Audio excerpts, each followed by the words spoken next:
నమస్కారం.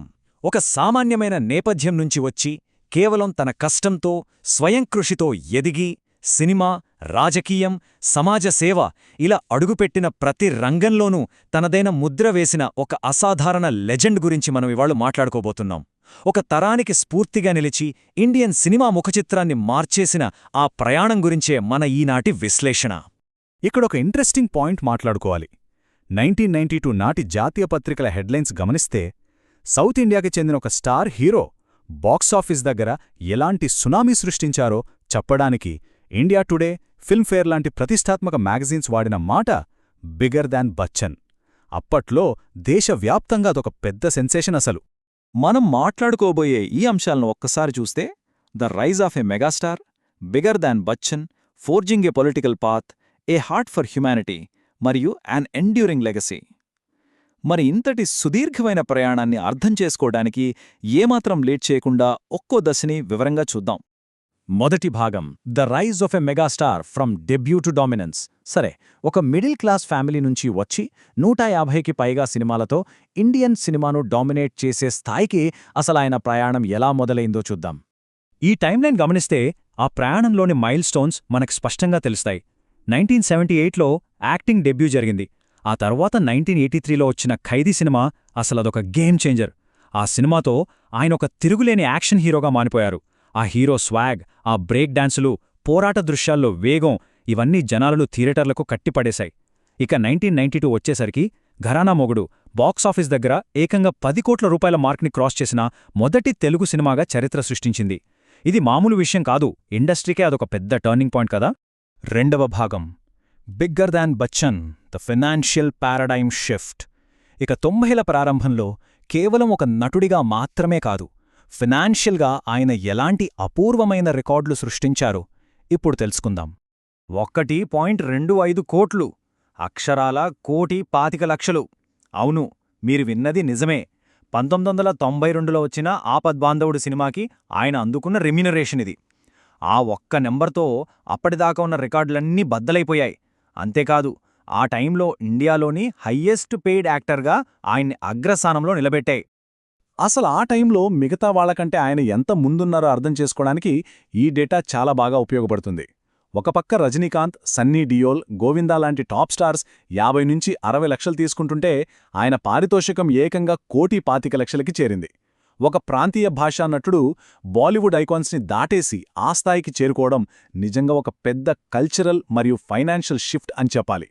ఒకే ఒక్క ఏడాదిలో ఏకంగా 14 వరుస హిట్లు. వినడానికే ఆశ్చర్యంగా ఉంది కదా. తన ఆయస్కాంతం లాంటి స్క్రీన్ ప్రెజెన్స్తో, తిరుగులేని మాస్ అపీల్తో ఆయన బాక్సాఫీస్ను షేక్ చేశారు. అందుకే ఆ టైంలో నేషనల్ మ్యాగజైన్స్ అన్నీ ఆయన్ని ద న్యూ మనీ మెషీన్ అంటూ కీర్తించాయి. మూడవ భాగం forging A political path, the Praja Rajya party. సినిమాల్లో శిఖరాగ్రానికి చేరుకున్న తర్వాత 2008లో ఆయన ప్రయాణం ప్రజాసేవ వైపు, అంటే రాజకీయాల వైపు అడుగులేసింది.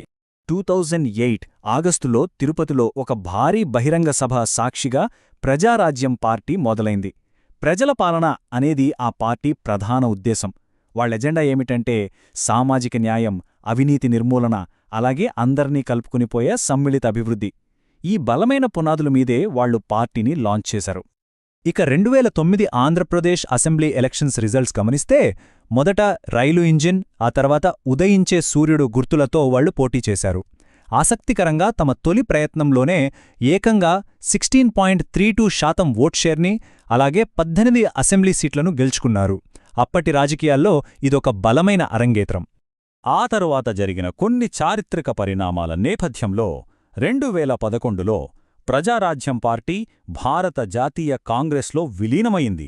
ఈ మర్జర్ తర్వాత 2012లో ఆయన రాజ్యసభకు ఎన్నికై కేంద్ర పర్యాటక శాఖ మంత్రిగా స్వతంత్ర హోదాలో బాధ్యతలు కూడా చేపట్టారు.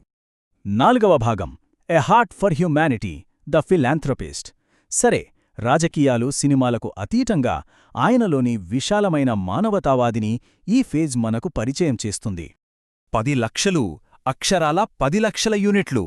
అవును, గత 25 ఏళ్లుగా చిరంజీవి చారిటబుల్ ట్రస్ట్ ద్వారా సేకరించి ప్రాణాపాయ స్థితిలో ఉన్న ఎంతోమందికి ఉచితంగా అందించిన బ్లడ్ యూనిట్ సంఖ్య ఇది.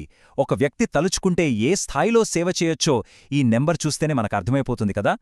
ఇదంతా కేవలం బ్లడ్ డొనేషన్కే పరిమితం కాలేదు.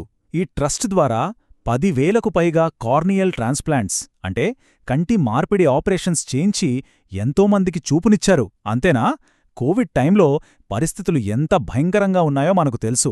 ఆ విపత్కర పరిస్థితుల్లో 42 ఆక్సిజన్ బ్యాంకులను నిలపాటు చేసి ఎన్నో ప్రాణాలను నిలబెట్టారు. అలాగే బాలకార్మిక వ్యవస్థకి వ్యతిరేకంగా పోలియో నిర్మూలన కోసం ఎన్నో క్యాంపెయిన్స్ చేశారు. ఆయనలోని కరుణకు ఇవి పర్ఫెక్ట్ ఎగ్జాంపుల్స్. 5వ భాగం an enduring legacy, national recognition. ఇక 10 ఏళ్ల గ్యాప్ తర్వాత 2017లో తన 150వ సినిమాతో మళ్లీ సిల్వర్ స్క్రీన్ మీద అడుగుపెట్టి తన లెగసీని ఆయన ఎలా కంటిన్యూ చేస్తున్నారో ఇప్పుడు చూద్దాం. ఇక్కడ మనం ఖచ్చితంగా మాట్లాడుకోవాల్సిన ఒక క్రూషియల్ పాయింట్ ఉంది. 2024లో భారత ప్రభుత్వం దేశంలోనే 2వ అత్యున్నత పౌర పురస్కారమైన పద్మవిభూషణ్తో ఆయన్ను సత్కరించింది. 70ల చివర్లో మొదలైన ఒక సాధారణ ప్రయాణం ఈ స్థాయికి ఎలా ఎదిగిందో ఇదొక నిదర్శనం. యావత్ భారతీయ సినిమాకి, సమాజానికి ఆయన చేసిన అద్భుతమైన సేవలకు దక్కిన గౌరవమిది. నిజంగా ఒక జాతీయ నిధిగా ఆయనను నిలబెట్టింది. ఇక ఈ విశ్లేషణను ముగించే ముందు ఒక ఆలోచన రేకెత్తించే ప్రశ్న. నేటి కాలంలో సినిమా, రాజకీయం, సామాజిక సేవ ఇలా ఇన్ని విభిన్న రంగాల్లో ఇంతటి బలమైన ఇంపాక్ట్ని మరే ఇతర స్టార్ అయినా సృష్టించగలరా? ఏమో. స్టార్డమ్ అంటే పవరే కాదు, బాధ్యత కూడా అని నిరూపించిన ఈ అసాధారణ ప్రయాణం మనందరికీ ఒక స్ఫూర్తి. మరో ఆసక్తికరమైన విశ్లేషణతో మళ్ళీ కలుద్దాం.